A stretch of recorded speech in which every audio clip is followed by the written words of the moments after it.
They do things like changing significantly over time. So as time goes on, things are always changing. People are always wanting new things to be added in and so on and so forth, new features, etc., to try and remain competitive with your competitors. So as a result of that, that can obviously mean that things get changed. And you have to keep up with that. And that gives you that kind of 3 times more complexity because you have these multiple clouds to deal with, and you've got to try and understand all of those policies across all of them.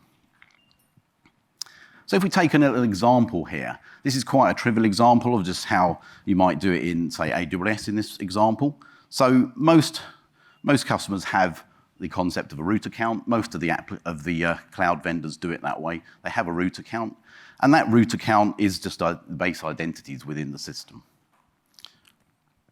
Then each of those can actually be human or non-human, so you could think of bots, you can think of actual people being identities.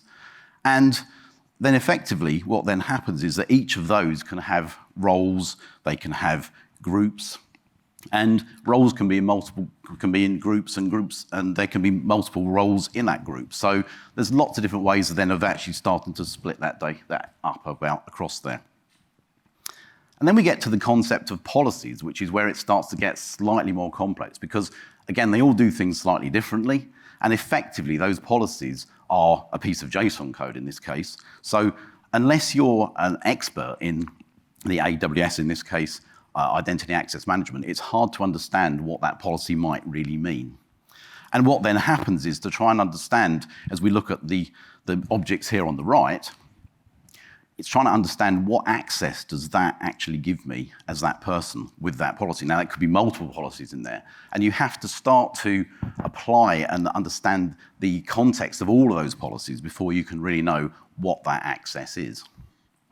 So it's not as easy a question to answer as you might think.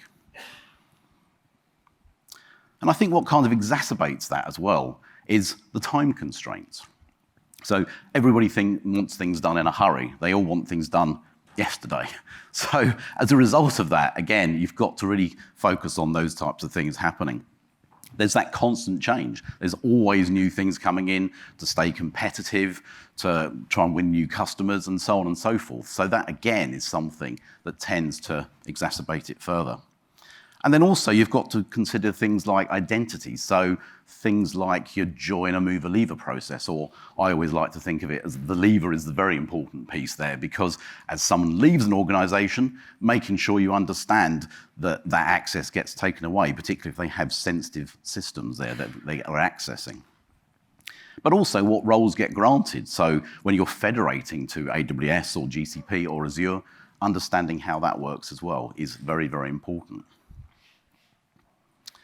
So here's just a little trivial example of how it could be misinterpreted. So the one on the left here, it's meant to be read-only.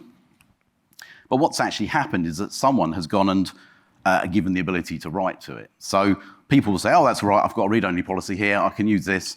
But actually it turns out now, someone has made the mistake of adding that right in there, and now they've got write access. So that could be sensitive PII data, it could be financial data, something that really shouldn't be modified.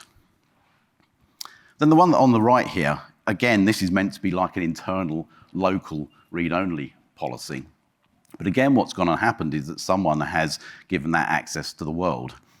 So whereas it was meant to be internal, now it's across the world. Anybody can access it. And in fact, some of the well-known breaches, there was a very well-known financial breach a few years ago, and that was exactly caused by the fact that someone opened up an S3 bucket and allowed the world to access it.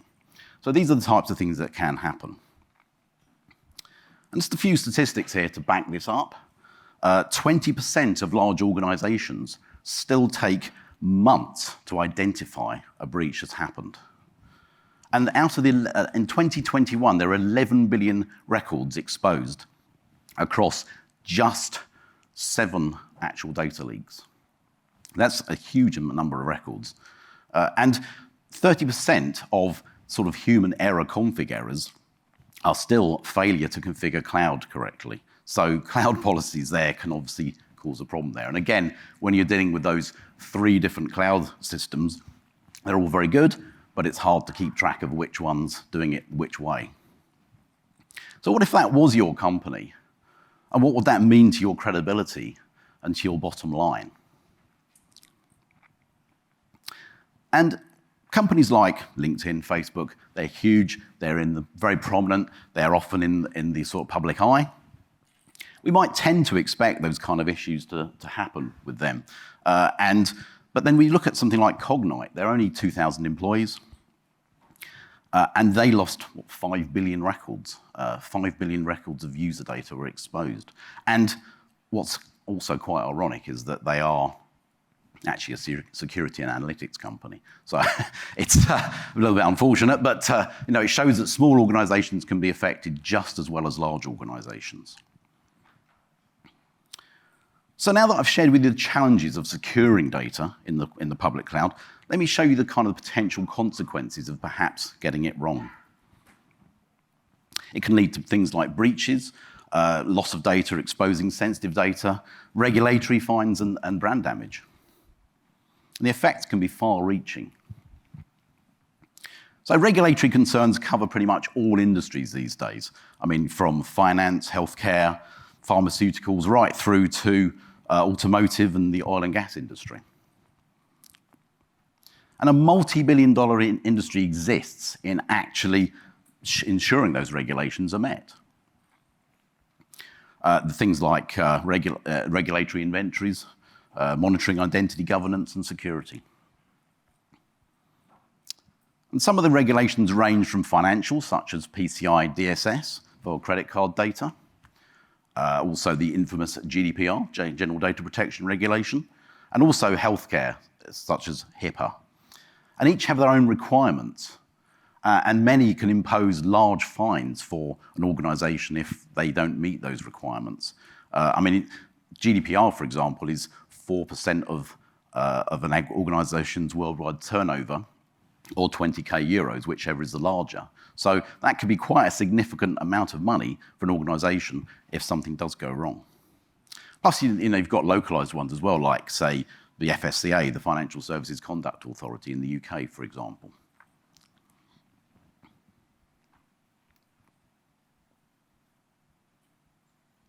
So I think Christine Lagarde of the IMF stated this quite succinctly. The cost of getting this wrong can be absolutely catastrophic. Which brings us nicely on to the subsequent ongoing cost of a breach to an organization. Breaches can result in loss of customers. Customers who've had their information leaked might be a little bit less likely to want to continue using that organization.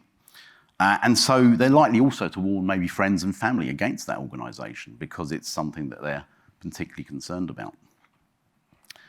In a well-known breach of a UK-based telco, they lost over 25% of their market share, literally overnight after a breach. And 4 years later, they're still running very, very expensive marketing campaigns to try to recoup those people back again, all those customers that they lost. And ironic, actually, as it happens, post-GDPR, like they got in just before GDPR was in force, but post-GDPR, they would have actually paid the full 4% because it was quite a bad infringement. And many of them tend to sign their customers up to these kind of credit protection agencies and people that keep track of all your credit history. And in fact, the aforementioned telco did this, although ironically, and of course that cost them more money as well, but ironically and sadly, that organization actually also got breached 6 months later. So you really couldn't write this stuff. But also, finally, the effect on stock price can be far-reaching. That's something that can really cost money over the years as people lose faith in that organization. And of course, it's not just customer data that can be breached. It could also be the organization's financial data, and that can result in industry fines for breaching public company policies, that type of thing. It could be intellectual property. I did a database security audit for a very large conglomerate some years ago, a multinational, and they actually had all their kind of IP was for their formulas was in a database which was wide open. It was really quite scary, and that could actually advance their competitors many, many years ahead. And it could also be your own employee records, social security numbers, national insurance numbers, those types of things. Now, In fact, there was a well-known supermarket chain actually had that problem in the UK. They actually had a lot of their own personnel data leaked by a disgruntled employee. And there was even a website set up by that particular set of employees, over 9,000 of them, to actually launch a lawsuit against them. Now, as it happened, they were found as an organisation not guilty, but it shows the kind of damage that a disgruntled employee who was annoyed over a disciplinary can do. And so making sure that that sensitive data is protected is very important. I think the single largest cost of an organisation post-breach is brand damage. I'm going to say that again, brand damage. I mean, can you remember a breach in the press maybe and the brand damage that might have done for you as a customer of that organisation? I don't know how that would have felt. How did it feel getting the letter that says, your data's been breached? That's quite a scary thought, really. And you might feel differently about that organisation going forward. The Verizon security report quotes stock tended to trend downwards 2 years after a breach rather than recover. And you'll find links to the Verizon and the ITRC reports that I placed in this for my figures in about a week's time. You'll get a copy of the deck, so it's all in there. You can have a look at that. So now I've shared with you the issue. Let me show you how you can address that by using MongoDB Atlas to secure your data. So the motto we have really for MongoDB Atlas is that it's secure by default. There's minimal configuration needed. And in addition, it's verified by numerous global and regional certifications and assurances. But people might ask, where is my data stored? Oh, it's gone all very bright suddenly. Let there be light. There we go. No, there we go.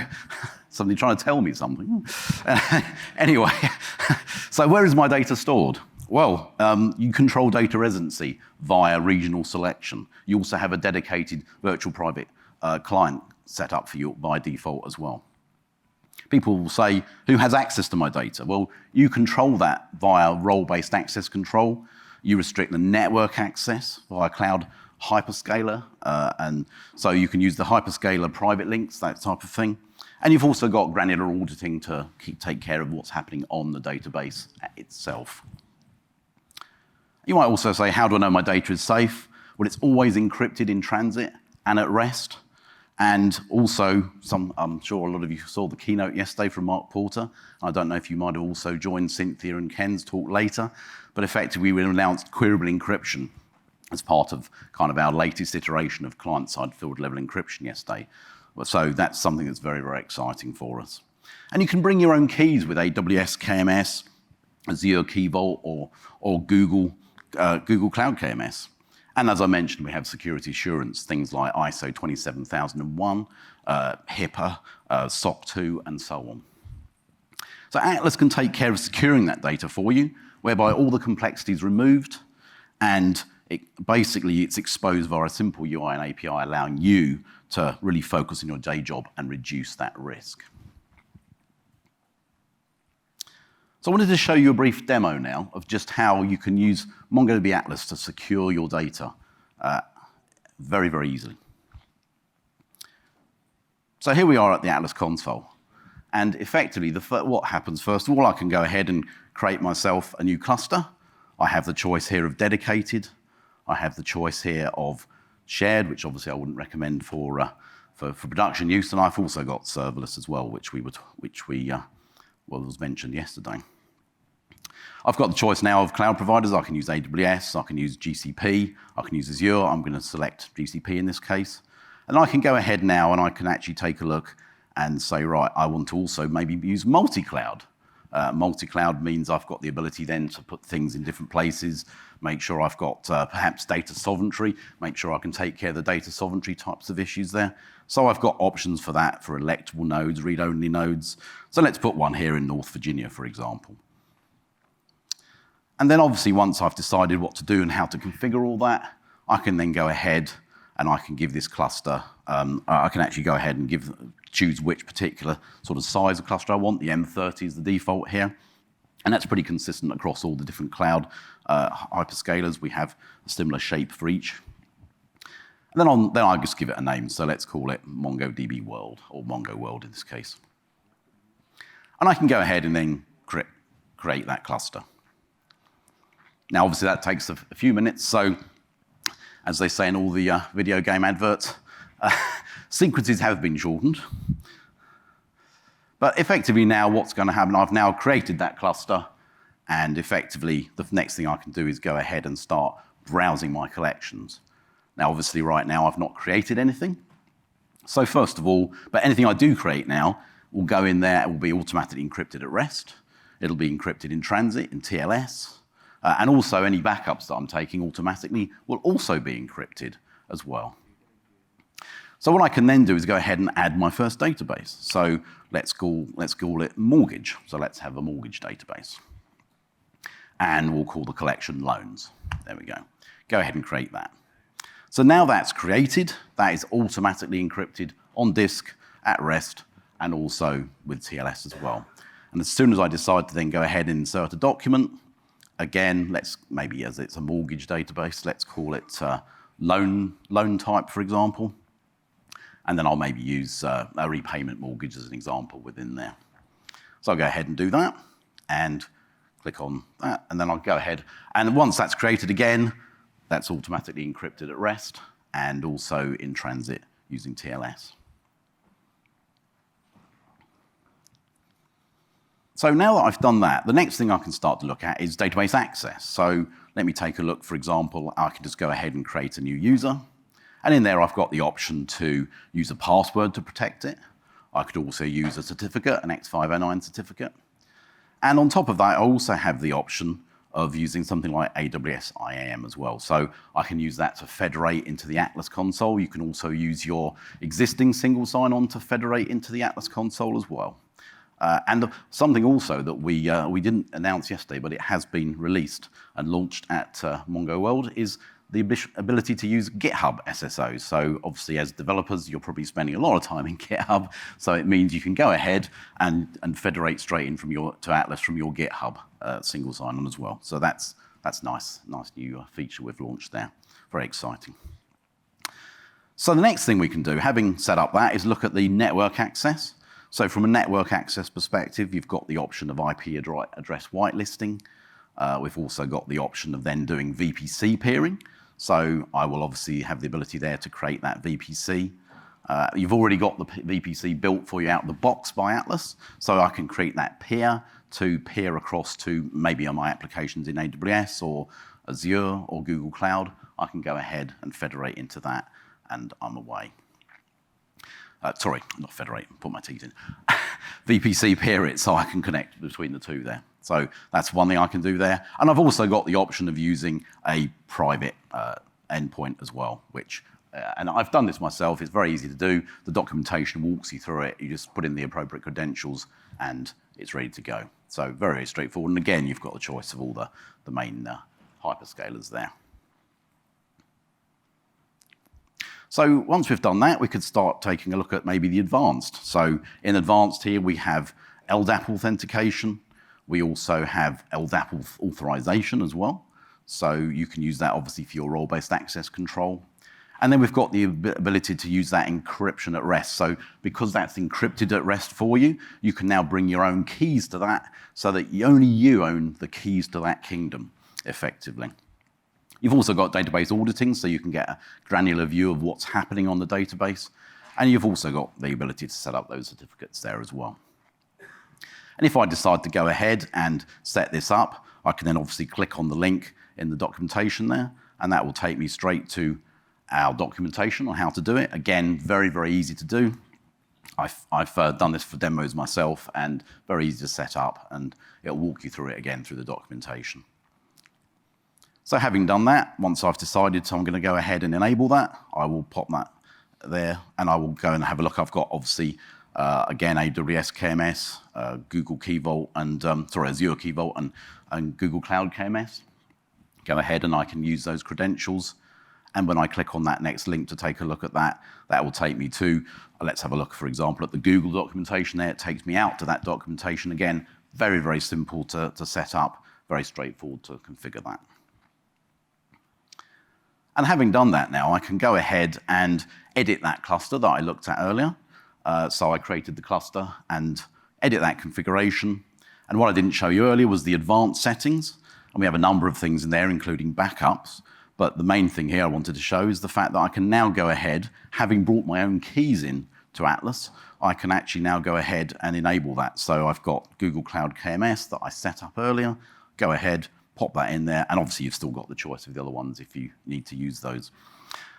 And effectively, you've now got that all set up, and on top of that, we obviously have client-side field level encryption, which again, you can bring your own keys to as well. And the beauty of that is, as Cynthia and also as Mark Porter said yesterday, and Ken as well, that means that you can protect that. So, for example, that example I gave you earlier of the supermarket chain. Now, if they had used something like client-side field level encryption, they could have made sure that that person couldn't, that DBA couldn't breach that data because they would just see crypto text. That's all they'd see is crypto things. So they'd see nothing really apart from just kind of, cipher text is the word I'm looking for there. So they would just see that. So it would have made it a lot harder for them to do that. So in summary, we provide a secure environment. And you can also see that with all the certifications that you can, again, find on our website, there's links to that in the deck you'll get in a week or so. And you can see that it's trusted as well. So now I've sort of shown you the challenges. I've shown you the types of issues that can happen. I've shown you how MongoDB Atlas can actually help you secure that data directly and save you that complexity across all those different clouds. So we take care of that complexity for you. You just don't have to think about how do those policies work. We will take care of all that for you. So I'd urge you to give it a try. And there's a QR code there. You can go ahead and try that. And you can sign up to our perpetual free tier and give it a try. And we'd love to have you on board. So thanks ever so much for your time. I think we've now got 5 minutes left for a few questions. Thanks so much, Steve. Any questions from the audience? There you go. Let me make a run over there. I'll start with here. Hey, so in your example, you were mixing like different clouds, right? So you deployed to GCP, but you had like AWS IAM role access, so you can like mix. Like once you deploy to GCP, do you have to stick with the GCP, private link, everything GCP, or can you you were mixing like different clouds in your demo? So you mean for the VPCs? Yeah, because you had you deployed to GCP, but you had IAM role access from AWS. You can still VPC, you can do that VPC peering to whichever one you have. Yes, okay. Absolutely. Yeah. That's the beauty of the flexibility. Yeah, you can actually set up multiple peers. You could have a multi-cloud cluster, and therefore, yeah. Go ahead. Next one. So with all this encryption, like storage level encryption, which is by default offered by a cloud provider, and then M&E native encryption, or your data encryption, and then client-side encryption. With all this encryption, will it cost or any performance impact? Have you guys done benchmarking on that? What will be the performance impact if we have multiple encryption on the data? Not really. Most of the encryption these days is all done in hardware, so it's very, very fast. So generally speaking, I'm not aware of having seen any real issues with encryption slowdown at all. And obviously on your client side, when you're using the client side field level encryption, that will depend upon what hardware you're using to do that. But generally speaking, there should be very minimal impact at all. Thank you. One more quick question. If my key is compromised or lost, how can we recover the data? Is there any way, or there's no way to recover the data if key lost or compromised? Generally speaking, you'd have to make sure that key was locked away in an HSM or locked away in your, say your Google key store, for example, to make sure that you don't lose it. Because once you've lost a key, then I'm afraid you've lost your data. Yep. That's otherwise there's a back door, and then it's no longer secure, unfortunately. What does Spider-Man say? With great power comes great responsibility. There you go. Absolutely. Next question. Okay, then I'll go over there.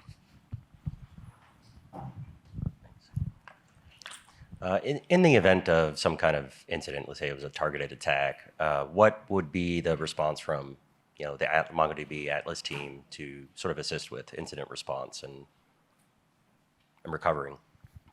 I mean, obviously you'd have all your backups and so on, so you'd have all that option to do that. I mean, if you were to obviously call support and say that you'd had an issue, our support is exceptionally good. They will do their absolute utmost to help you out. So yeah, don't worry about that. We partner with our customers in such a way to make sure that we want you to be successful, because ultimately that makes us successful. So we want you to be successful. We will help you as much as we can. Yeah. Hi, just curious. So platform security, I think, is important to ensure that we have security in place. But thinking about user errors, right? Is there anything that Mongo is doing to ensure that there's some user potential issues and so on with the configuration, for example, the AWS start and so on? Yeah, so that's really why you saw how easy it was for me to sort of settle all that stuff up. The idea is really that you don't have to think too much about what's on the sort of the back end of that. I mean, obviously, when it comes to setting up the base policies, there needs to be a certain amount of oversight on that. There's still going to always be a certain amount of people process in there that you have to take care of. But obviously, we make it as simple and as sensible as possible. So when you look at the documentation, it's very clear on what you need to do, and it obviously gives you the breakdown of what each of those things means. So I think with that, between those things, I think you'll be fine. And we have all our university courses as well, which makes it very easy to pick up that information on how you could do that really successfully. Hi, over here. Oh. So on Mongo Atlas, especially on the recovery point of view, what kind of protections do you have, strategies do you have for attack like ransomware? How do I effectively recover my data just in case something like that happens? Sure, yeah. I mean, obviously, effectively, from the perspective of ransomware, I mean, it's something that you shouldn't really find happens on the database because we have a huge amount of protection in place to prevent that kind of stuff. I suppose if there was something to do with the fact that you had client-side field level encryption and someone had somehow stolen that key or whatever, then obviously that's something that it would be harder to protect against. But I mean, effectively, normally speaking, you shouldn't have any issues with ransomware on Atlas itself because it's effectively all kept under lock and key very, very safely. So, and at the end of the day, if it's all encrypted, then really it shouldn't be a problem. Sorry, say that again. Yeah. What about recovering the data back? Well, I mean, obviously, we have the continuous backups running, so the continuous backups will give you that ability you can just easily stand up a new cluster and just rebuild that again. And those backups are stored somewhere which is outside of the regular. Ransomware is like encrypting my data, re-encrypting. Yeah. My data. That happens no matter what I have. It's not about reading my data; it's about someone else. I'm assuming this comes from there was in the news, right, where there were a lot of MongoDB open source or community edition databases out there without any security. Therefore, anybody could connect to port 27017. That's when there were a lot of ransomware use cases or cases. With Atlas, right, that's not possible. Yeah. It's always on by default, the security, so you have to enable at least one user, obviously one password that's on you to define, right? Same with connectivity, you have to enable at least IP whitelisting, if not VPC peering a private link. So if anybody can connect to Atlas, it's because you have actually allowed the access, right? So the ransomware situation is usually more for like self-managed MongoDB community. Okay. One more question, perhaps. All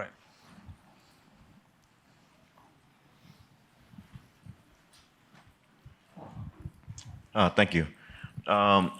Is there a way to set up role-based authorization and at the same time connect it up to your company's LDAP system for Yes, like yes. single sign-on and so forth? Yeah, absolutely. Yeah. And is there an easy way to find the documentation on doing that? Oh, absolutely. I mean, all in the documentation. The links to that will be in the deck. You'll get in about a week's time. But effectively, if you look on our website, you'll easily find our documentation on how that's all set up. So yes, you can easily set all that up. It's very well documented. I've done it for demos. It's literally very, very straightforward. Yeah. All right, thanks everybody. Thanks everyone for your time. Yep.